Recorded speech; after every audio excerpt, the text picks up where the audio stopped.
Oi, sexto ano. O nome da nossa aula hoje é Química no Cotidiano. Eu já contei para vocês que dia que eu acho que foi o dia que eu resolvi que eu ia fazer Química? Pois é, foi numa conversa de prima minha com a Marina, que eu disse para a Marina, você dança balé e eu faço a maquiagem. Então acho que esse é um bom jeito da gente começar uma aula que fala sobre Química no Cotidiano. Depois aconteceu muita coisa, a vida rodou e eu fiz Química. Então, essa conversa foi importante. Vamos lá? Química no cotidiano. A ciência química está presente nos alimentos, nos organismos, nos objetos e até mesmo no desenvolvimento tecnológico que facilita o dia a dia do homem. Todo slide vai ter uma figura. E aí, assim, esse autor, Guilherme Franco, ele escreveu um livro que é muito usado pelos nutricionistas. Vamos aí, quem tem pai, mãe, tio, tia, alguém aí na família que é nutricionista, deve ter esse livro, que chama Tabela de Composição Química dos Alimentos. Eu não tenho uma cópia dele, mas é exatamente porque de todos esses assuntos, muito mais do que dos objetos, os alimentos e os organismos são dois pontos da química que me atraem muito. Eu gosto de dizer, chuchu tem selênio, temos que comer chuchu. E selênio é um elemento químico, está na tabela periódica, e aí a gente viaja sempre nessa ideia da química presente nos alimentos. O nosso corpo, por exemplo, é formado por diversas substâncias em constantes transformações que possibilitam o ser humano continuar vivo. Sem essas reações, não haveria vida. Ao consumirmos alimentos, água, entre outros, o nosso sistema digestivo produz substâncias químicas capazes de transformar esses materiais ingeridos, comida, né? Em nutrientes necessários para diversas funções do organismo, como produção de energia, manutenção dos órgãos, tecidos, ossos e etc. Aí tem aqui sempre aquela coisinha, né? Qual que é mesmo o maior órgão do corpo humano? É a pele, viu, gente? Então, tem um monte de coisa que a gente come para fazer bem para a pele, viu? Mas a gente vai falar disso até o 8º ano. Em todas as ações comandadas pelo nosso cérebro, como por exemplo nossas emoções, o que ocorre é química. E é muita química e eu gosto muito disso. Mas aí, só para a gente não ficar muito longe do parágrafo, existem alimentos que quando a gente come estimulam bom humor, por exemplo. Estou falando de chocolate meio amargo, estou falando de coisas que deixam a gente bem agitado, como a cafeína presente no café, que também está no chocolate, no chamate. Então, todas essas substâncias, elas vão fornecer para o nosso cérebro compostos químicos que vão deixar a gente mais feliz, mais disposto, mais agitado, né? Então a gente pode começar a pensar por que tem hora que a gente quer alguma coisa e tem o adulto que fala pra gente, agora não é hora disso. Às vezes é porque de noite a gente não pode se encher de Coca-Cola, porque a gente tem que dormir, porque no dia seguinte tem aula, por exemplo. A química da pólvora. Falou de fornecer energia, aí eu sempre lembro da pólvora e de como que os meninos sempre falam, professora, nós vamos explodir alguma coisa? Tá aí, ó, a química da pólvora. A pólvora é uma substância composta de nitrato de potássio, carbono, em várias formas, e enxofre, tá? E aí, assim, quando a gente queima 1 quilo de pólvora, a gente libera 3, esse M é maiúsculo, megajoule de energia. E tem sempre uma coisa na química do cotidiano que eu gosto É quando a gente pensa assim, olha o tanto de coisa que a professora pensou para poder ler esse cartaz. Eu não pensei só, eu não fiz uma leitura rápida, eu fiz uma leitura reflexiva, porque tem uma coisa que é muito legal nas unidades e elas representam muita coisa. Quer ver? Vamos entender, por exemplo, aqui, ó. Esse M na frente do J, ele é um M maiúsculo.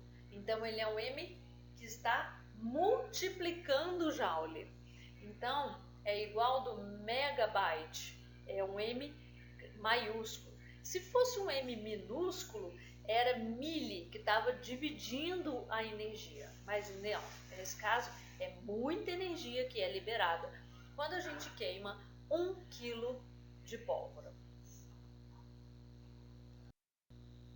Uma árvore, quando é exposta à luz do sol, começa o processo da fotossíntese. Eu amo brincar com as palavrinhas. Aí eu estava conversando com a tia Ângela e ela falou assim comigo: Ah, Lélia, eu vou trabalhar a formação de palavras, acho que com o 8º ano. Que ela me falou: É fotossíntese, síntese que usa fotoluz, tá? Então vamos voltar lá, que aí eu já explico para vocês. Fotossíntese é a absorção da energia luminosa e sua transformação em energia indispensável para a vida das plantas. A fotossíntese é de extrema importância para a manutenção do equilíbrio biológico nos diversos ecossistemas de nosso planeta. Tudo que ocorre durante este processo é química, como não?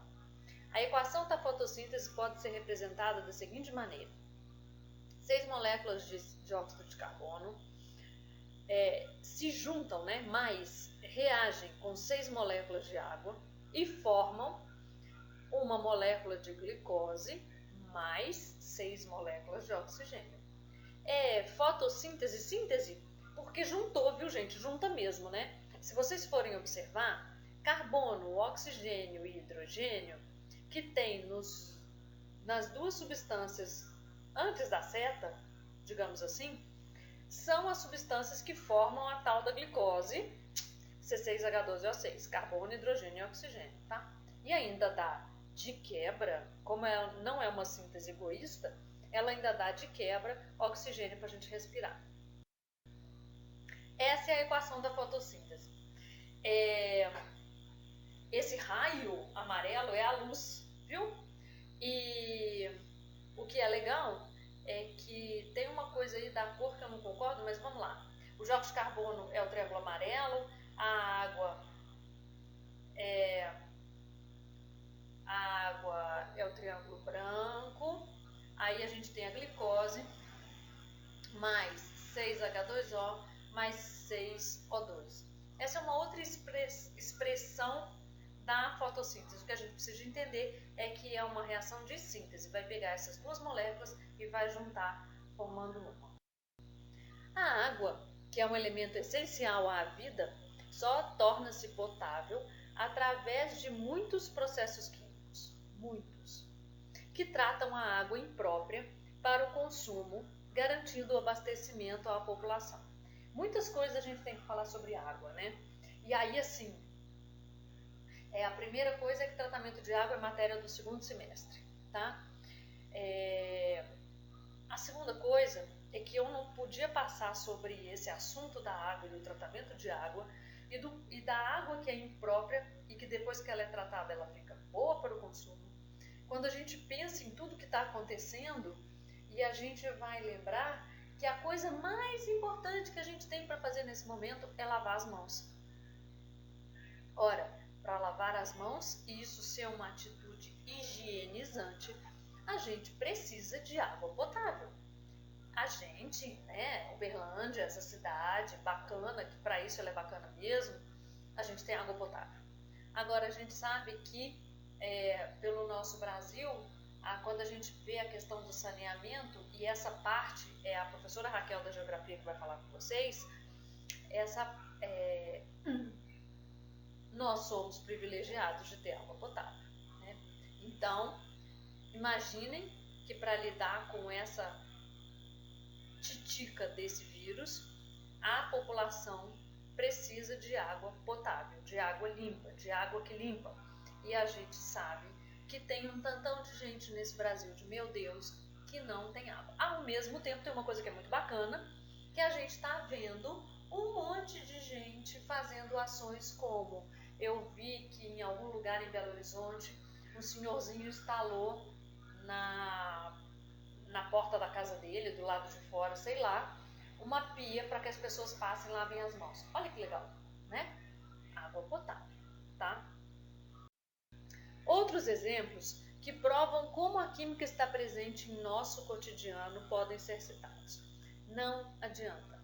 Não tem jeito da gente olhar para o redor, olhar para dentro da gente, olhar para o céu, não tem jeito da gente achar que tem vida sem química. Até o final dessa aula, nós vamos falar um pouco, uma crítica sobre essa coisa da química, né? Mas eu chego lá ainda. Por enquanto, eu estou só localizando para vocês como a química está presente no nosso cotidiano. E aí, uma coisa que vocês vão reparar nos slides dessa aula é que eu falo alguma coisa e eu escolho umas palavrinhas do texto para ilustrar com moléculas, com o nome das substâncias. Por que eu estou fazendo isso? Porque essa vai ser mesmo a proposta do final da aula para vocês, tá? Então deixa eu chegar no final da aula que eu faço a proposta. Então, onde a química está? Nos alimentos. Os alimentos naturais precisam dos produtos químicos que fertilizam a terra para sua produção. Os pesticidas, e esse nome é horrível, também são de grande importância na tarefa de garantir a qualidade dos alimentos, pois sua ação combate as pragas, impedindo a disseminação de doenças e destruição das plantações. Não vou entrar no mérito da questão se isso é bom ou se é ruim, tá? Estou dizendo que o uso de pesticida possibilita a produção de alimentos em escala suficiente para alimentar a população. Ponto. Isso é um elogio, ok? Pesticidas. Tipos de pesticidas. E aí eu pus umas moléculas, porque eu gosto, isso é muito química orgânica, é muito a minha praia e eu não podia deixar de pôr. Então, assim, tipos de pesticidas, estou lendo aí no slide: organoclorados, organofosforados, e aí tem uns exemplos lá do DDT e tem outras moléculas. E aí a gente, depois, lá no oitavo ano, a gente vai entender o que são essas estruturas. Infelizmente esse ano não é comigo, mas já foi, pode ser de novo, e eu tenho certeza que vocês vão amar entender essas estruturas. No vestuário, a maioria das roupas que usamos apresenta fios artificiais, nylon, poliéster, misturados a fibras naturais, algodão e lã.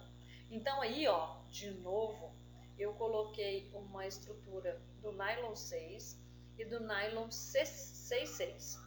São duas coisas parecidas, mas que não são iguais. Para a gente entender que em química não é tudo a mesma coisa, é tudo quase a mesma coisa. Então, assim, é tudo nylon, mas não é o mesmo nylon, tá? As moléculas, quando elas são diferentes, elas representam substâncias diferentes.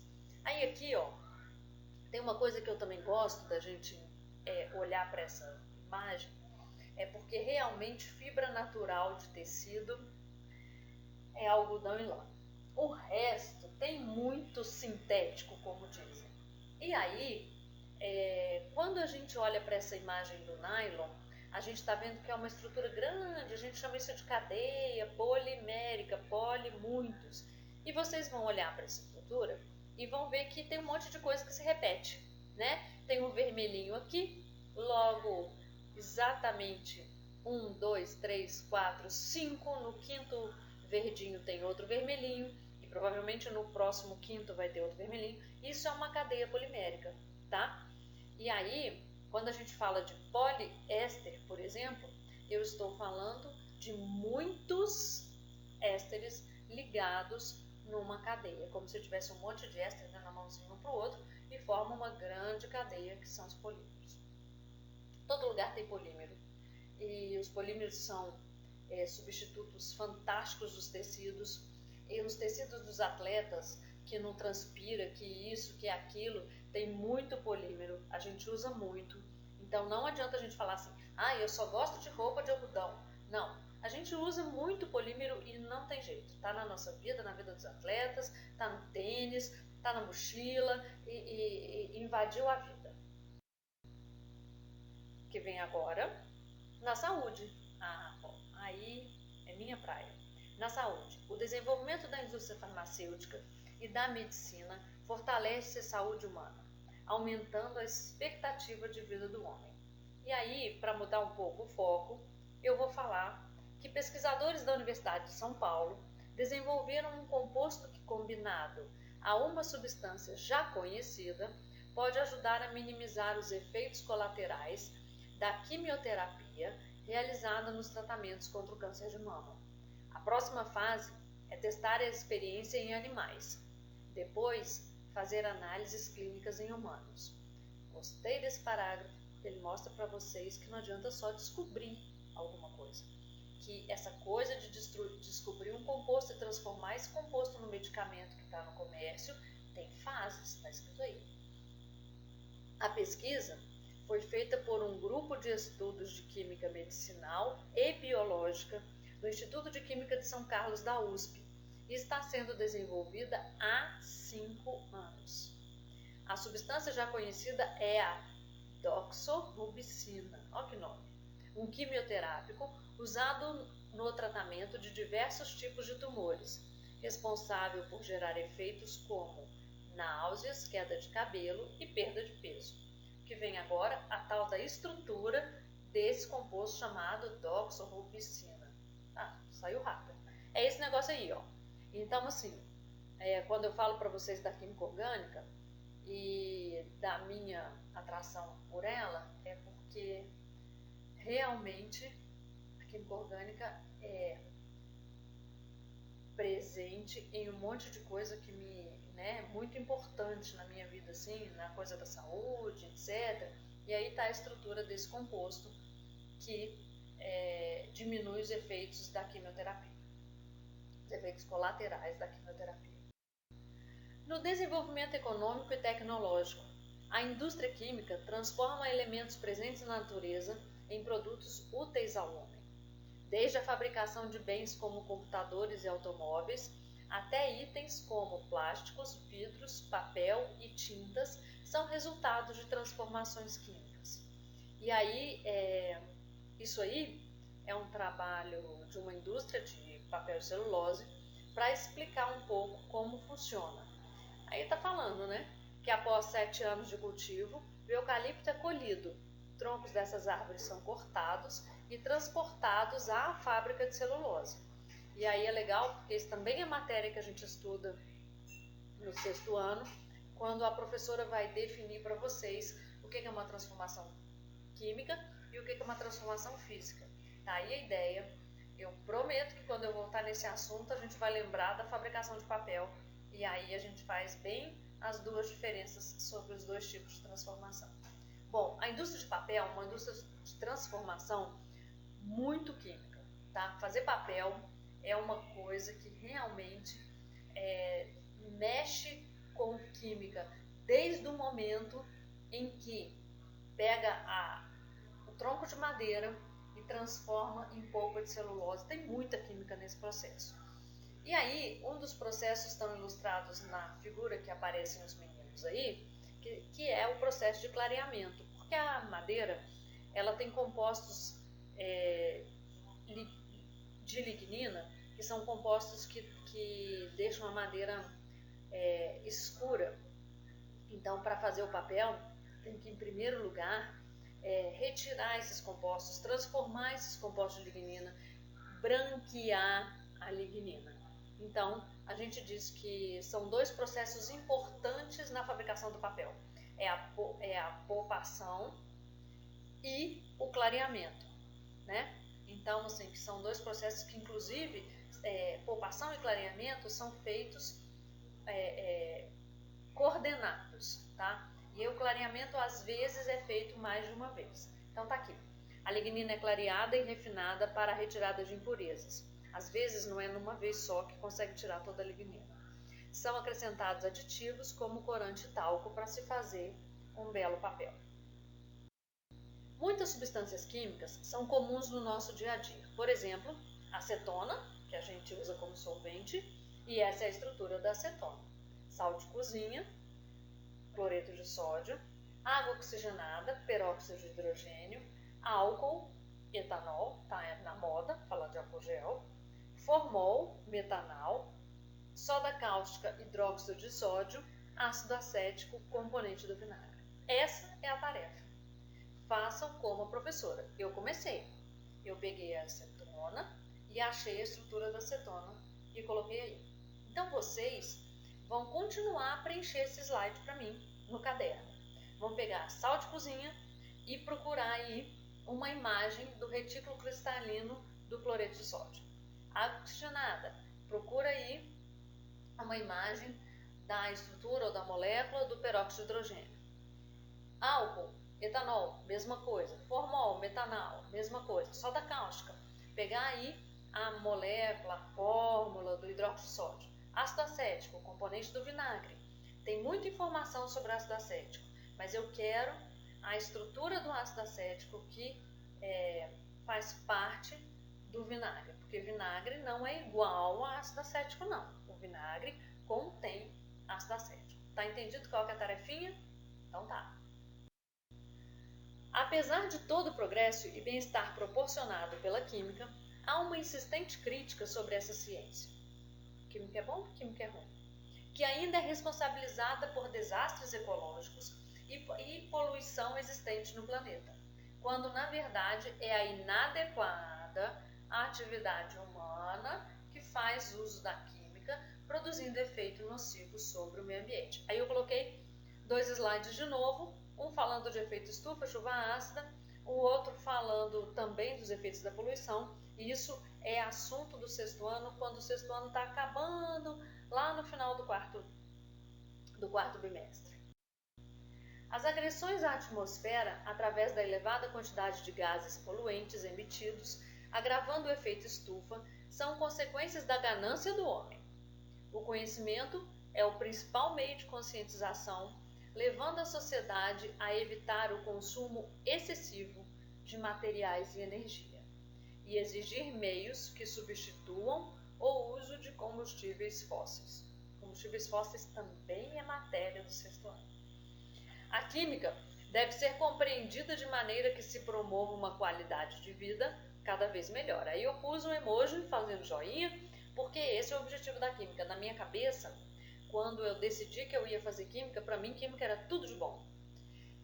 Eu só fui entender que tem o lado bad da química, assim, o lado que polui, muito tempo depois, tanto que tem um monte de historinha minha que eu conto para vocês enquanto vocês são meus alunos, sobre situações em que eu vivi, que eu me deparei, que falei, nossa, não acredito que eu estou fazendo isso. Quando eu me dei conta de que isso era uma coisa que podia ser perigosa para mim, que podia me contaminar de algum jeito, que podia dar um resíduo que tinha enxofre, etc. Mas eu conto essas historinhas depois. Combinado, 6º ano?